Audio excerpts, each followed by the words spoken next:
C'est le projet d'une réhabilitation d'un ancien bâtiment industriel du siècle dernier, en une pépinière d'entreprise. On a essayé de valoriser au plus compte tenu du coût et des contraintes qu'on avait, qui étaient celles de réutiliser ce qui était déjà là.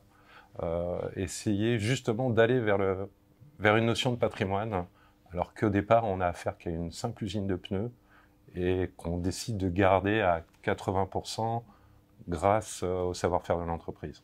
Il y avait une enveloppe qui était présente et il fallait simplement l'habiter, l'améliorer, ramener de l'espace, de la lumière et partir de ce qui était déjà là.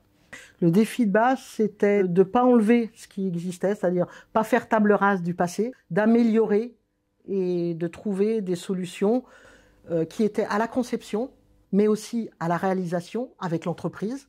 Parmi les matériaux de la construction, l'acier a répondu à 3 enjeux principaux sur ce projet.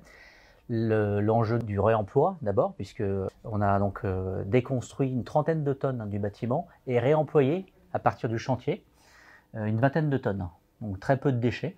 Mais le deuxième enjeu important, c'est l'enjeu de la réhabilitation. Parmi les différents matériaux, l'acier est probablement le matériau de l'économie circulaire, puisqu'il est recyclable à l'infini, sans perdre ses caractéristiques mécaniques. Et je dirais que le troisième enjeu, c'est l'enjeu du hors-site, puisque sur cette opération, les éléments de façade qui donnent toute la lumière au bâtiment ont été construits en usine à partir de verre et d'acier et acheminés sur site pour être posés très rapidement sur le projet. Aujourd'hui, l'immeuble est occupé et ce sont des entreprises de l'éco-circulaire, de l'éco-habité avec des bricothèques et tout. Donc ça va de la conception à l'exploitation.